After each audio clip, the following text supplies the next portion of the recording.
Esta es la predicación correspondiente al domingo 8 de octubre de 2023 de la Iglesia Cristiana Cristo Viene de Algeciras.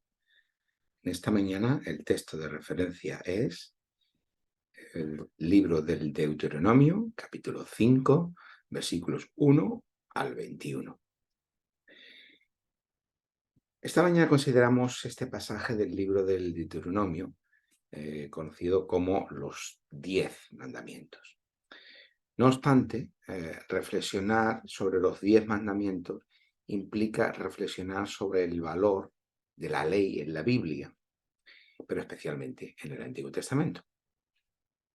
Esta no se trata de una discusión meramente teórica, sino que cualquier desenfoque en este tema nos puede llevar a deformar la comprensión de lo que es el Evangelio. Por lo tanto, tenemos un interés vital y de fe en esta cuestión. Ahora bien, para empezar hay que reconocer que nuestro punto de partida está condicionado por dos cuestiones básicas. Una es la comprensión que tiene el Nuevo Testamento, especialmente Pablo, acerca de la ley. Y aquí en este aspecto habría mucho que decir, pero solamente recordaré lo que otras veces hemos expresado en nuestras predicaciones, que la ley es ese pedagogo que nos lleva al Mesías, el cual es el cumplimiento de la ley. Sobre eso volvemos más tarde. Dos, el otro aspecto que influye sobre la comprensión de la ley es que en la historia del pensamiento cristiano encontramos una aproximación a la ley que se ha convertido en tradicional en muchas iglesias y que distingue tres partes en la ley. Una parte ritual o ceremonial, se puede nombrar de las dos formas, normalmente se habla de ceremonial, social o civil y moral. Por lo tanto, como que en la ley habría estas tres partes.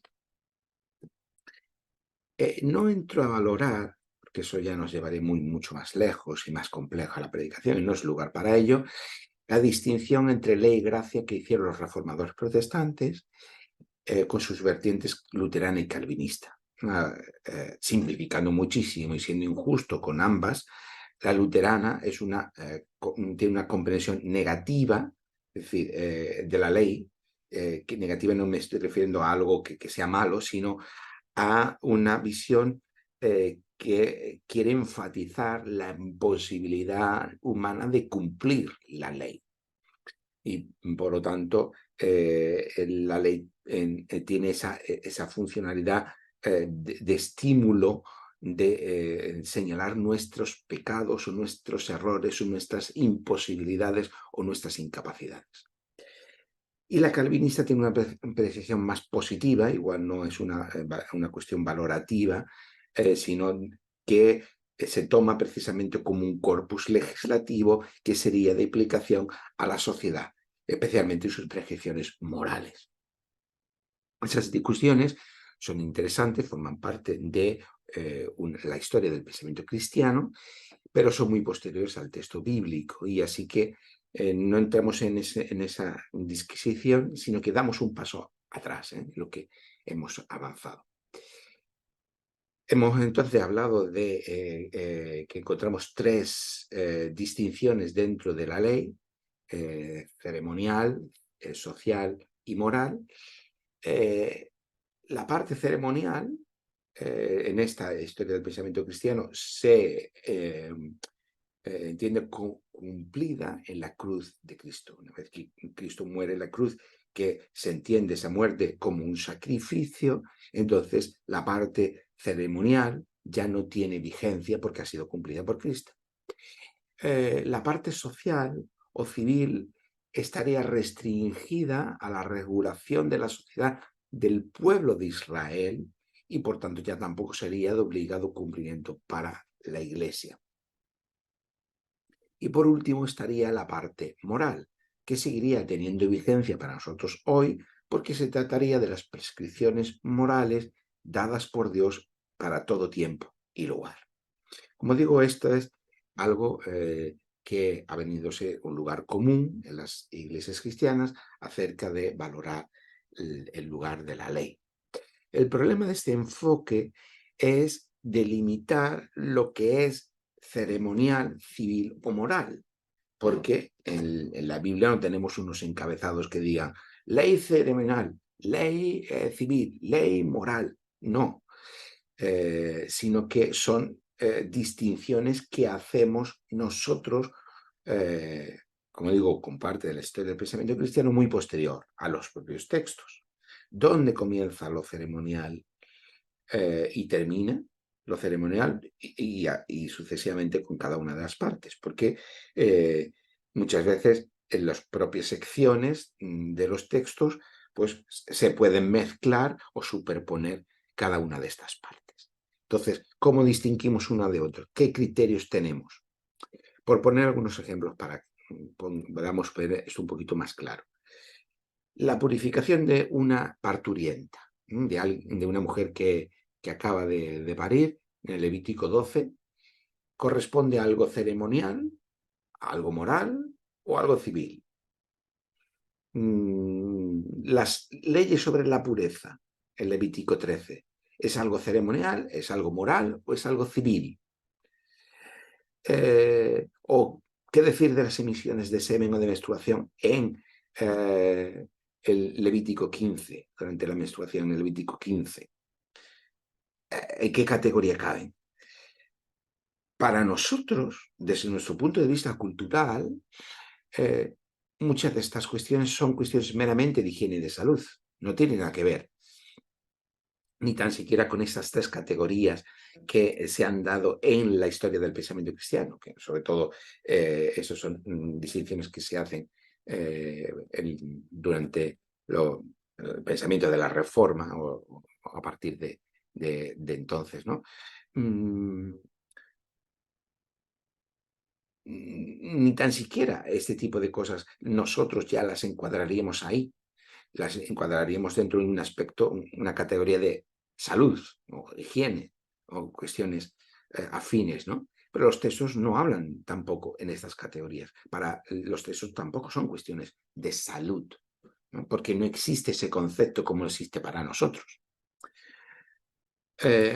Quizás alguien puede decir, bueno, que no nos compliquemos, estas son cosas que ya están superadas, no podemos olvidar de ellas,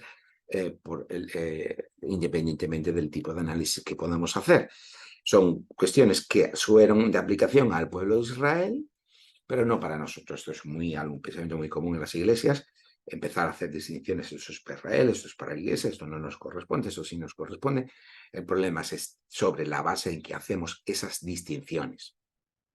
Porque si somos honestos, debemos reconocer que no tenemos criterios consistentes para diferenciar esas partes, a menos que sean por razones que son válidas solo desde nuestro punto de vista cultural. Como digo, las distinciones entre lo civil o moral o lo ritual o ceremonial son distinciones solo desde un determinado punto de vista cultural, o las cuestiones que se pueden calificar como de higiene o de salud son solo cuestiones desde un punto de vista cultural mucho más tardío que es el nuestro. Para los textos bíblicos son cuestiones de pureza o de impureza. No tiene que ver con nada de ninguna de estas categorías. Y tenemos que reconocer que no tenemos categorías culturales actuales que sean equivalentes, la pureza y la impureza que correspondan a nuestras categorías culturales. Pues no tenemos categorías culturales equivalentes. Tendríamos que explicarlas y entrar en una explicación bastante compleja para asimilarlos a nuestra cultura, para que podamos entenderlos. Por lo tanto, eso es un problema que tenemos que enfrentar. Bien, podremos decir, bueno, sí, pero estas son cuestiones, como digo, que pueden ser descartables y tal y cual, pero seguro que pisamos un terreno mucho más firme cuando entramos en cuestiones que nosotros podríamos calificar como netamente morales. Por ejemplo, cuando entramos en el Levítico 18, en las prescripciones sobre el comportamiento sexual. Entonces alguien dirá, bueno, aquí no hay dudas, estos son cuestiones netamente morales, porque lo son para nosotros. Pero ¿es así realmente para el texto? Podemos empezar a tener problemas cuando descubrimos en este capítulo, en el versículo 19 del capítulo 18 de Levítico, que ahí tenemos una restricción a tener relaciones sexuales durante la menstruación. Bueno, ya ahí no tenemos una norma moral. Esto para nosotros no sería una norma moral.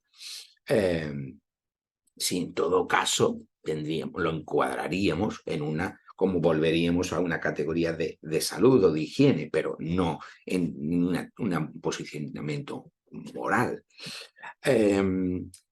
Sin embargo, para el texto no entra dentro de lo moral tampoco, ni por supuesto de un concepto de salud que no existe, ya que tenemos un grupo de leyes o de prescripciones que acarrean, su violación, acarrean la exclusión del pueblo de Dios. Por lo tanto, vemos cómo estas categorías no nos sirven para definir qué es lo que está aquí ocurriendo. Bien, más allá de entrar en los conceptos de pureza e impureza que algunas veces hemos hablado y tratar el libro del Levítico, que no es ahora nuestro objetivo, lo que quiero poner de manifiesto es que esa triple división ceremonial, civil y moral, o ceremonial, social y moral, es ajena a los textos bíblicos, como ya he repetido, hecha desde perspectivas culturales muy posteriores y que no permiten una comprensión cabal de los textos en los respectivos contextos culturales. Y que algunas de estas cuestiones, a partir del siglo XIX, se han adscrito a cuestiones de salud. No es que Dios ha dado estas normas a su pueblo para que tuvieran mejorar su nivel higiénico-sanitario. Esas explicaciones también se dan, pero no nos damos cuenta que son categorías modernas que nada tienen que ver con los textos y que no se aplican a los textos. Ante muchas de estas cuestiones, que no podemos tratar aquí, que solo sirven a modo de ejemplo, y no son exhaustivas, y alguien dirá, bueno, pero que este texto, estamos argumentando en una línea general, ¿vale? Algunas interpretaciones se han quedado con un presupuesto de mínimos, ¿vale? Tenemos muchas cuestiones complejas aquí involucradas, bueno, pues vamos a ir a un acuerdo de mínimos. Ese acuerdo de mínimos considera que la mayor parte de la ley es de carácter ceremonial o civil, por lo tanto, o está cumplida por Cristo o eran de aplicación solo para el pueblo de Israel, y por tanto lo único vigente para nosotros serían los 10 mandamientos. Los 10 mandamientos son el compendio moral básico y fundamental de Dios para todos los seres humanos y, claro, eso nos lleva directamente al pasaje de hoy, el Deuteronomio capítulo 5, versículos 1 al 21, ¿no? En el que se recogen estos 10 mandamientos, ¿vale? Por lo tanto, también se ha dado, tenemos en los catecismos de las tradiciones históricas protestantes, en el que los 10 mandamientos forman parte como algo fundamental de esos catecismos, ¿vale? Así que, presuntamente, esos 10 mandamientos es el núcleo moral básico de Dios para el ser humano, independientemente de la sociedad, del lugar, del contexto y de la cultura. Y así, pues, salvamos todos los problemas que lleva la ley que estamos comentando. El principal problema de todo esto, de todas las interpretaciones que hemos planteado, es que no tienen en cuenta qué significa la ley en su contexto cultural original. Si lo que estamos enfrentando somos desajustes culturales, habrá que preguntarse por el contexto cultural original, no para que sea normativo en sí mismo, sino para que nos sirva como punto de partida para nuestra interpretación. La ley en su contexto cultural original no tiene que ver ni con legislación ni con moralidad. Por lo tanto, si reducimos ley a alguna de esas categorías, nos vamos a equivocar. Y alguien podrá decir, pero bueno, Sergio, ¿cómo decir que la ley no tiene que ver con legislación? Parece algo contraintuitivo, parece algo un contrasentido. La ley necesariamente tiene que ver con legislación. Claro, el problema está en traducir el término hebreo Torá como ley. Este es el problema. Esto viene de la traducción del hebreo al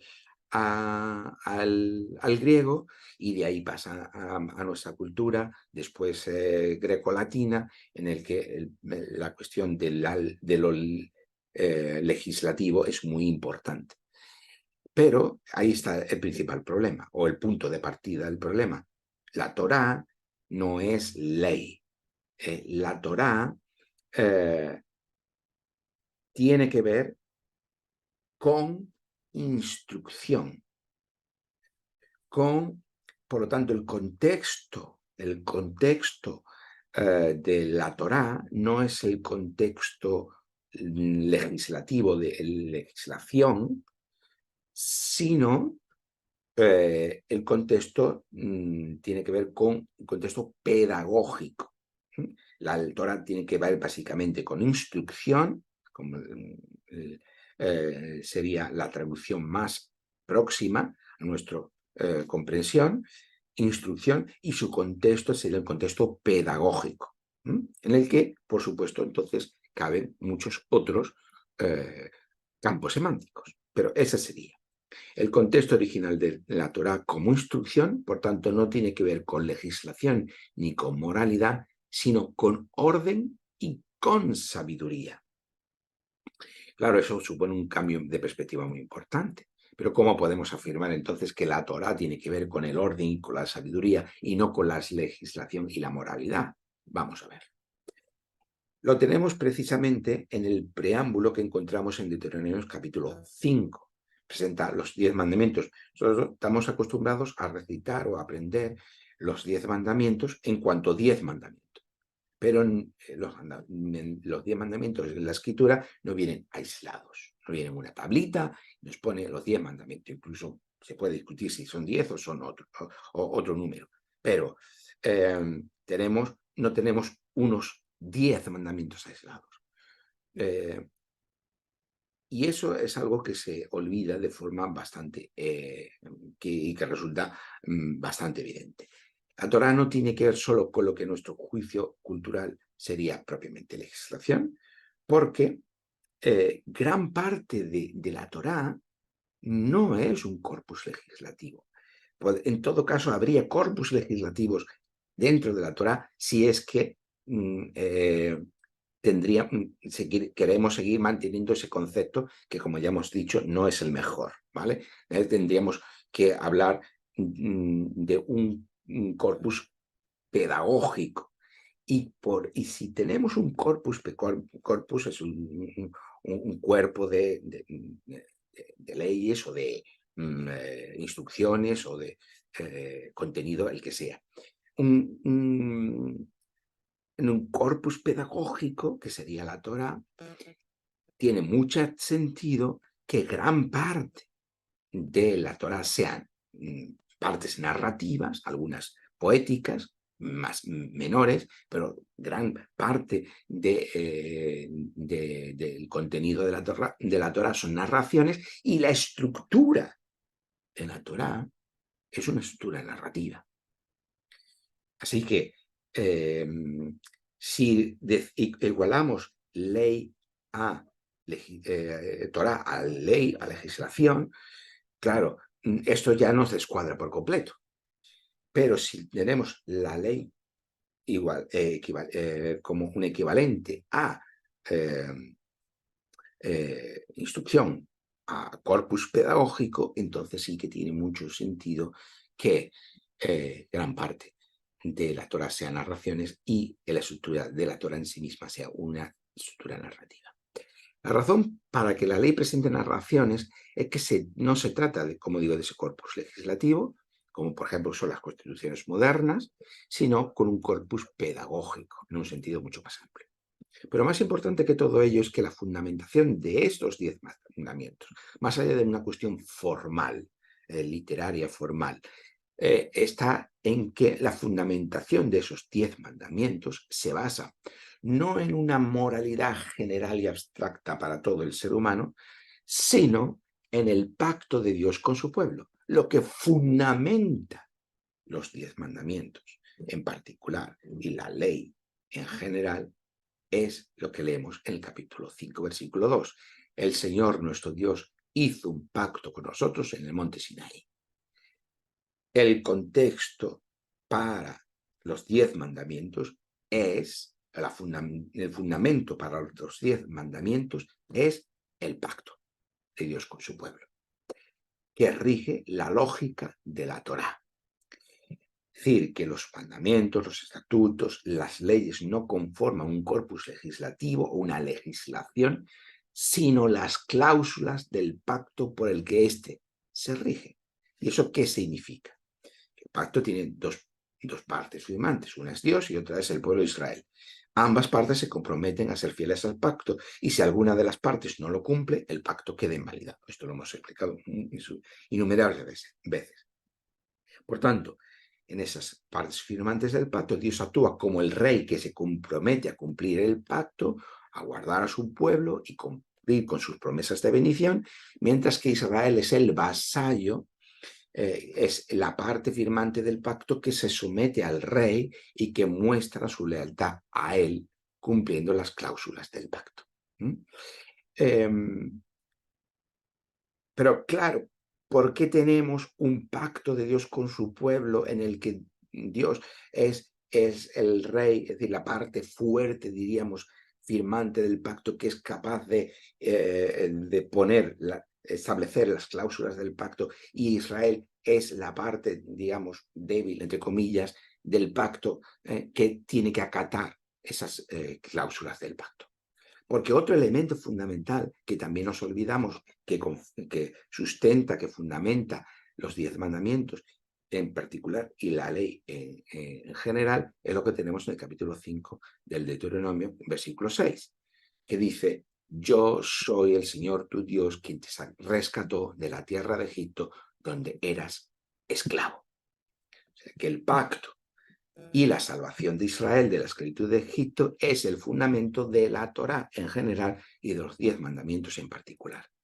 Y como ya dijimos la semana pasada, el referente principal de la salvación de la Biblia es el Éxodo. Y aquí se vuelve nuevamente a corroborar. Nos parecería a nosotros muy extraño que, siendo los 10 mandamientos una cuestión de moral general, el fundamento sea precisamente el rescate de la salida de Egipto del pueblo de Israel. ¿Qué tiene que ver la salida de Egipto con Israel con una cuestión de moralidad básica? Claro. ¿Por qué se relacionan pacto y éxodo? Porque Dios, como el rey de Israel, ha vencido a los enemigos de Israel y por tanto está en condiciones de establecer un pacto con él para protegerlo y para bendecirlo. A cambio, Israel debía someterse a Dios por medio de la instrucción de la Torá o de la ley. O sea que precisamente porque Dios es el que ha sacado a su pueblo de Egipto, es el que puede establecer las cláusulas de ese pacto. Y entonces Israel, en agradecimiento a esa salvación, a esa gracia que Dios ha tenido con ellos, a esa actitud de amor y de misericordia que ha tenido con su pueblo esclavo, entonces como respuesta, entonces tiene que acatar el pacto. O tiene no como una obligación, sino quiere acatar el pacto.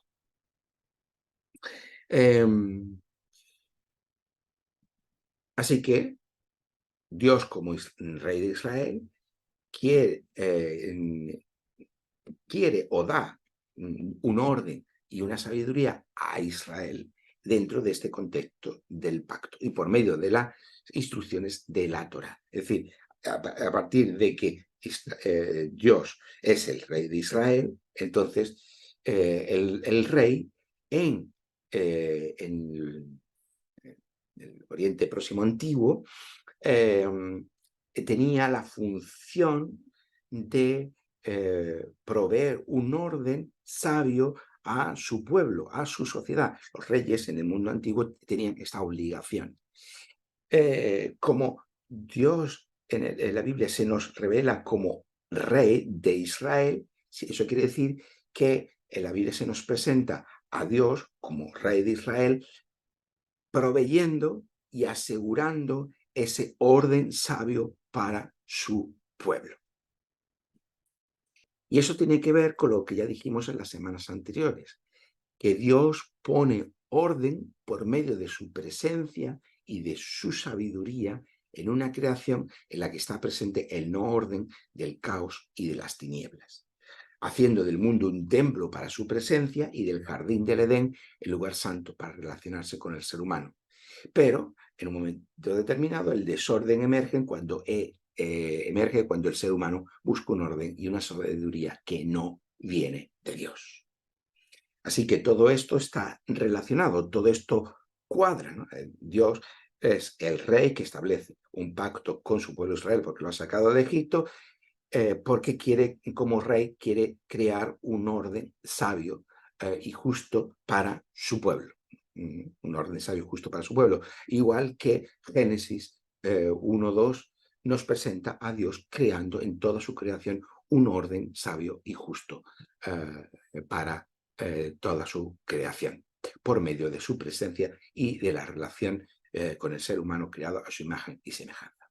Pero una vez que el desorden, por medio del poder del pecado y de la muerte, emerge la creación buena de Dios, hay un exilio del ser humano con Dios. Es decir, el ser humano, pierde el acceso a la relación con la presencia de Dios.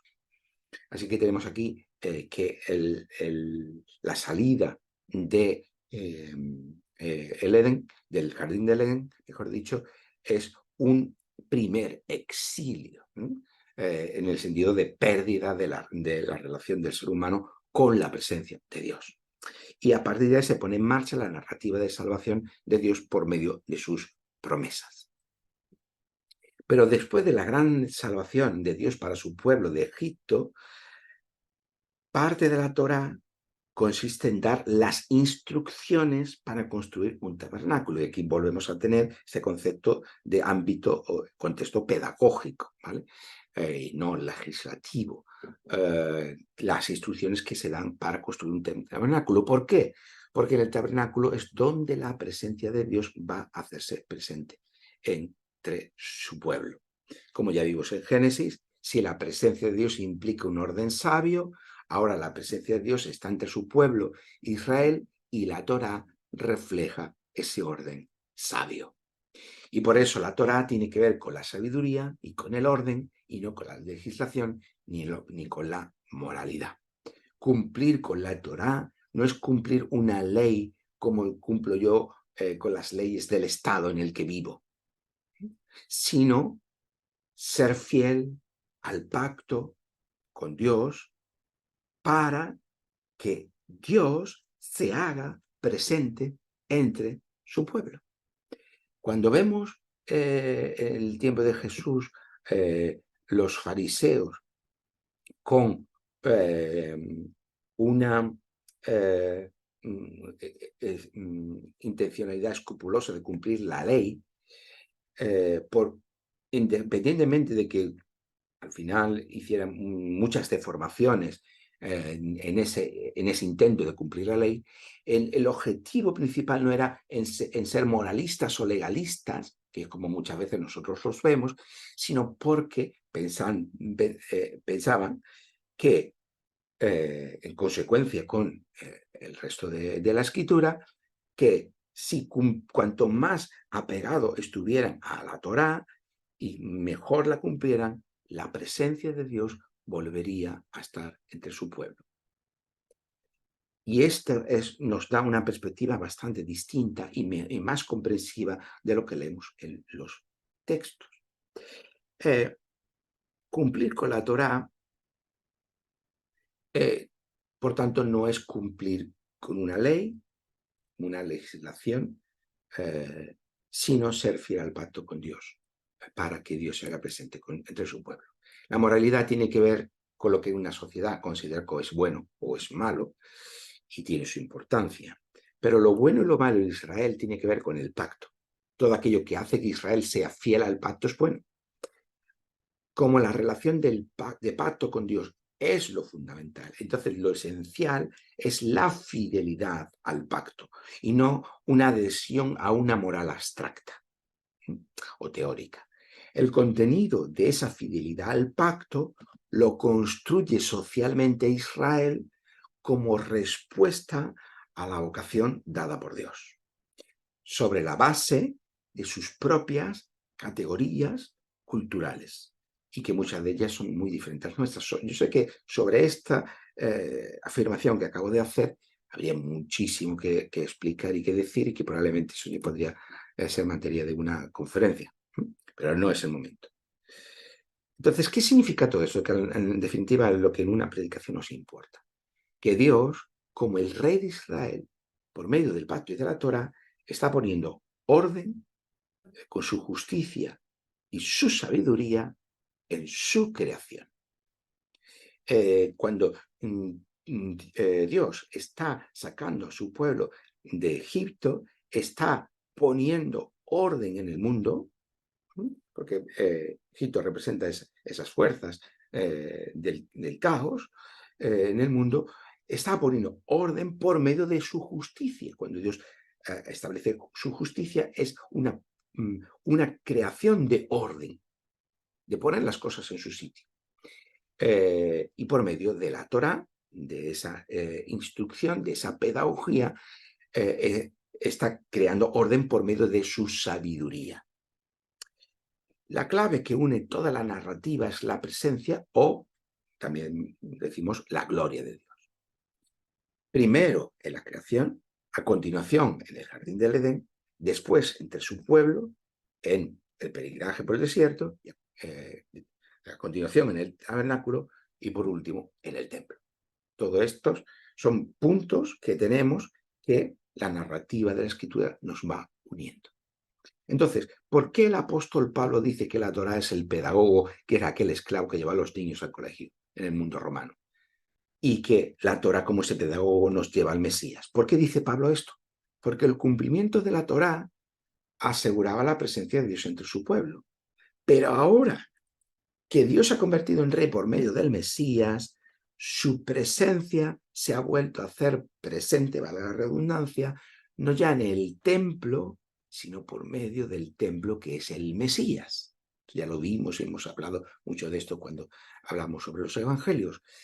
¿Y quién es Jesús? El Mesías, la presencia encarnada de Dios en el mundo, la palabra de Dios, y como dice el apóstol Pablo, Cristo, Mesías, sabiduría de Dios. Y ahora ya vemos que todos los puntos se unen y vemos cómo todo adquiere un significado completo. Jesús es ahora la presencia encarnada de Dios, la sabiduría encarnada de Dios como Mesías.